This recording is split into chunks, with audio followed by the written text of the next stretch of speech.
ओम शांति। प्रातः मुरली। ओम शांति। बाप दादा 2/10/2024 के परमात्मा मधुर महावाक्य। मीठे बच्चे, याद में रहकर हर कर्म करो तो अनेकों को तुम्हारा साक्षात्कार होता रहेगा। प्रश्न है, संगम युग पर किस विधि से अपने हृदय को शुद्ध पवित्र बना सकते हो? उत्तर है, याद में रहकर भोजन बनाओ और याद में खाओ तो हृदय शुद्ध हो जाएगा। संगम युग पर तुम ब्राह्मणों के द्वारा बनाया हुआ पवित्र ब्रह्मा भोजन देवताओं को भी बहुत पसंद है। जिनको ब्रह्मा भोजन का कदर रहता है वह थाली धोकर भी पी लेते हैं। महिमा भी बहुत है। याद में बनाया हुआ भोजन खाने से ताकत मिलती है, हृदय शुद्ध हो जाता है। ओम शांति। संगम पर ही बाप आते हैं। रोज़ बच्चों को कहना पड़ता है कि रूहानी बाप रूहानी बच्चों को समझा रहे हैं। ऐसा क्यों कहते हैं कि बच्चे अपने को आत्मा समझो। बच्चों को ये याद पड़े बरोबर बेहद का बाप है। आत्माओं को पढ़ाते हैं, सर्विस के लिए भिन्न भिन्न पॉइंट्स पर समझाते हैं। बच्चे कहते हैं सर्विस नहीं है, हम बाहर में सर्विस कैसे करें। बाप सर्विस की युक्तियाँ तो बहुत ही सहज बतलाते हैं। चित्र हाथ में हो, रघुनाथ का काला चित्र भी हो, गोरा भी हो। श्री कृष्ण का श्री नारायण का चित्र गोरा भी हो, काला भी हो, भल छोटे चित्र ही हों। श्री कृष्ण का इतना छोटा चित्र भी बनाते हैं। तुम मंदिर के पुजारी से पूछ सकते हो कि इनको काला क्यों बनाया है, जबकि असल गोरा था। वास्तव में तो शरीर काला नहीं होता है ना। तुम्हारे पास बहुत अच्छे गोरे गोरे भी रहते हैं, परंतु इनको काला क्यों बनाया है ये तो तुम बच्चों को समझाया गया है। आत्मा कैसे भिन्न भिन्न नाम रूप धारण करते नीचे उतरती है, सबसे काम चिता पर चढ़ती है, तब से काला बनती है।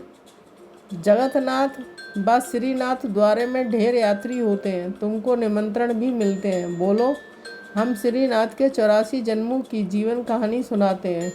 भाइयों और बहनों आकर सुनो। ऐसा भाषण और कोई तो कर ना सके। तुम समझा सकते हो कि ये काला क्यों बने हैं। हर एक को पावन से पतित जरूर बनना है। देवताएं जब वाम मार्ग में गए हैं तब उन्हें काला बनाया है। काम चिता पर बैठने से आयरन एजेंट बन जाते हैं। आयरन का कलर काला होता है, सोने का गोल्डन। उनको कहेंगे गोरे, फिर 84 जन्मों के बाद काले बनते हैं। सीढ़ी का चित्र भी जरूर हाथ में हो। सीढ़ी भी बड़ी हो तो कोई भी दूर से देख सकेंगे अच्छी रीति। और तुम समझाएंगे कि भारत की ये गति है, लिखा हुआ भी है उत्थान और पतन।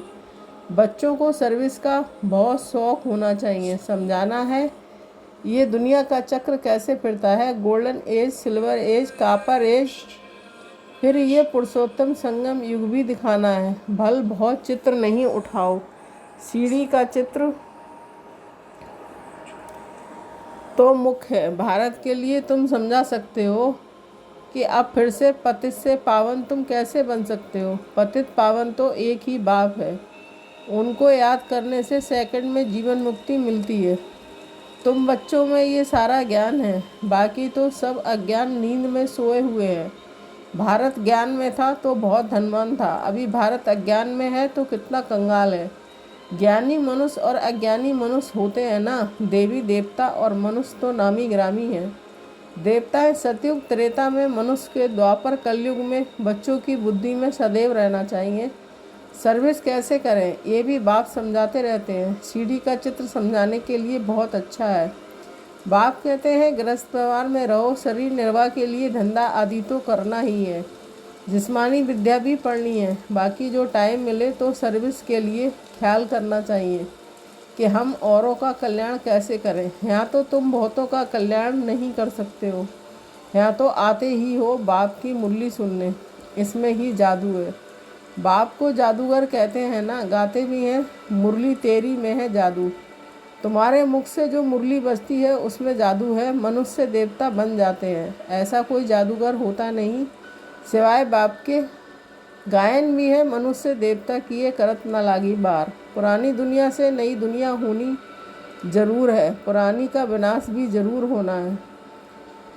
इस समय तुम राजयोग सीखते हो तो जरूर राजा भी बनना है। अभी तुम बच्चे समझते हो कि 84 जन्मों के बाद फिर पहला नंबर जन्म चाहिए, क्योंकि वर्ल्ड की हिस्ट्री ज्योग्राफी रिपीट होती है।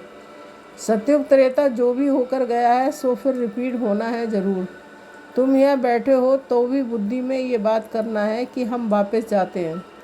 फिर सतो प्रधान देवी देवता बनते हैं, उनको देवता कहा जाता है। अभी मनुष्यों में देवी गुण नहीं है तो सर्विस तुम कहाँ भी कर सकते हो। कितना भी धंधा आदि हो, गृहस्थ व्यवहार में रहते भी कमाई करते रहना है। इसमें मुख्य बात है पवित्रता की। प्योरिटी है तो पीस प्रॉस्पेरिटी भी है। कंप्लीट प्योर बन गए तो फिर यहाँ नहीं रह सकते, क्योंकि हमको शांति धाम जरूर जाना है।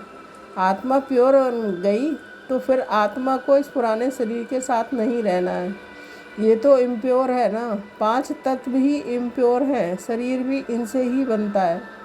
इनको मिट्टी का पुतला कहा जाता है। 5 तत्व का शरीर एक खत्म होता है, दूसरा बनता है। आत्मा तो है ही।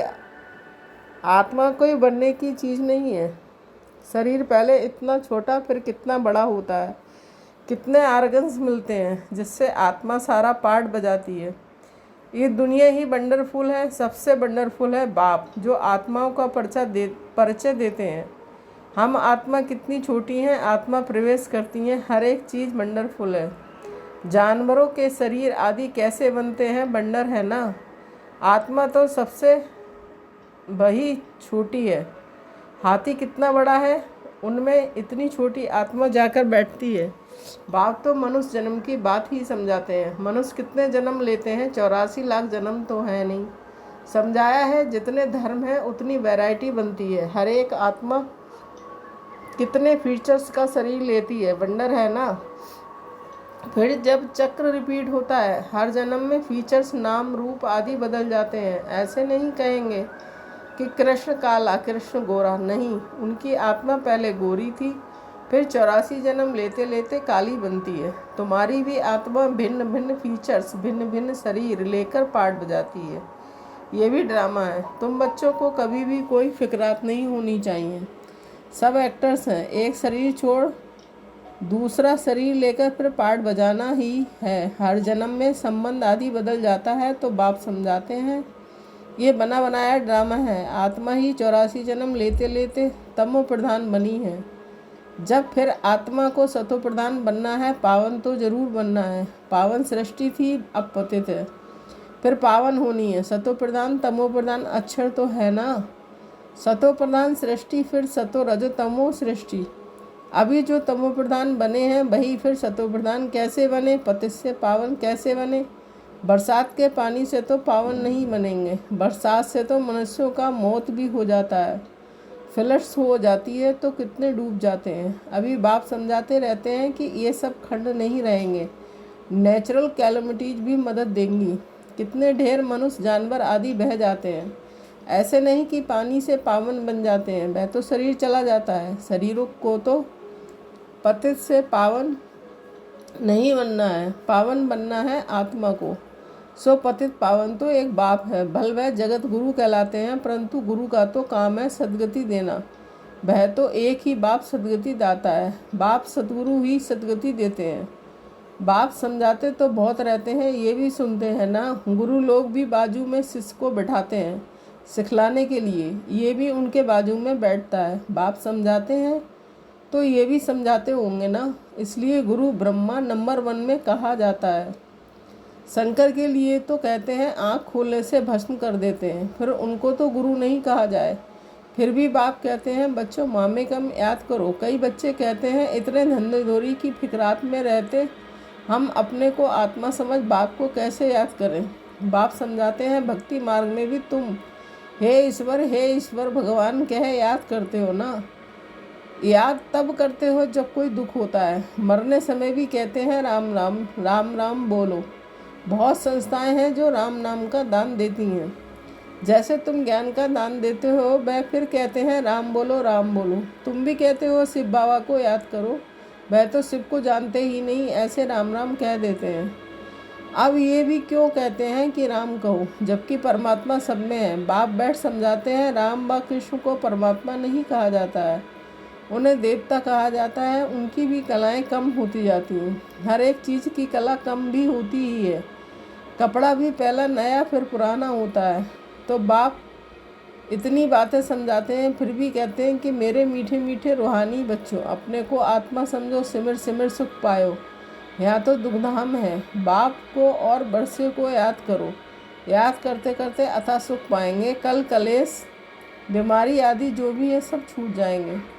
तुम 21 जन्मों के लिए निरोगी बन जाते हो। कल कलेश मिटे सब तन के, जीवन मुक्ति पद पाओ। गाते हैं परंतु एक्ट में नहीं आते हैं। तुमको बाप प्रैक्टिकल में समझाते हैं। बाप को सिमरो तो तुम्हारी सब मनोकामनाएं पूरी हो जाएंगी, सुखी हो जाएंगे। मोचरा खाकर मानी टुकड़ा खाना, सजा खाकर रोटी का टुकड़ा खाना अच्छा नहीं है। सबको ताज़ी रोटी पसंद आती है, आजकल तो तेल ही चलता है, वहाँ तो घी की नदियाँ बहती हैं। तो बच्चों को बाप का सिमरन करना है। बाबा ऐसे भी नहीं कहते कि यहाँ बैठकर बाप को याद करो, नहीं, चलते फिरते घूमते फिरते सिर्फ बाबा को याद करना है। नौकरी आदि भी करनी है, बाप की याद बुद्धि में रहनी है। लौकिक बाप के बच्चे नौकरी आदि करते हैं तो याद रहता ही है ना। कोई भी पूछेगा तो झट बताएंगे कि हम किसके बच्चे हैं। बुद्धि में बाप की प्रॉपर्टी भी याद रहती है। तुम भी बाप के बच्चे बने हो तो प्रॉपर्टी भी याद है। बाप को भी याद करना है और कोई से संबंध नहीं। आत्मा में ही सारा पाठ नुदा हुआ है जो इमर्ज होता है। इस ब्राह्मण कुल में तुम्हारा जो कल्प कल्प पाठ चला है वही इमर्ज होता रहता है। बाप समझाते हैं खाना बनाओ, मिठाई बनाओ, शिव बाबा को याद करते रहो। शिव बाबा को याद कर बनाएंगे तो मिठाई खाने वाले का भी कल्याण होगा। कहाँ साक्षात्कार भी हो सकता है, ब्रह्मा का भी साक्षात्कार हो सकता है।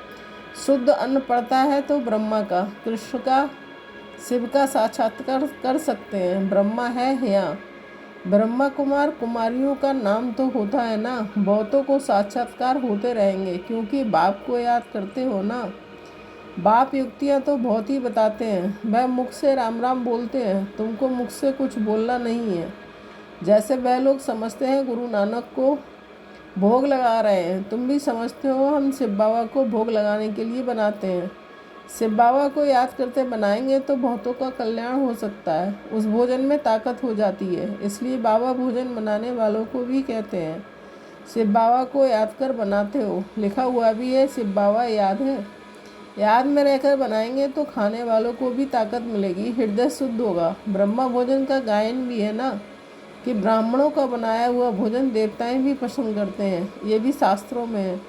ब्राह्मणों का भोजन बनाया हुआ खाने से बुद्धि शुद्ध हो जाती है, ताकत रहती है। ब्रह्मा भोजन ही की बहुत महिमा है। ब्रह्मा भोजन का जिनको कदर रहता है थाली धोकर पी लेते हैं, बहुत ऊंच समझते हैं। भोजन बिगड़ तो रह ना सके, फैमन में भोजन बिगड़ मर जाते हैं, आत्मा ही भोजन खाती है।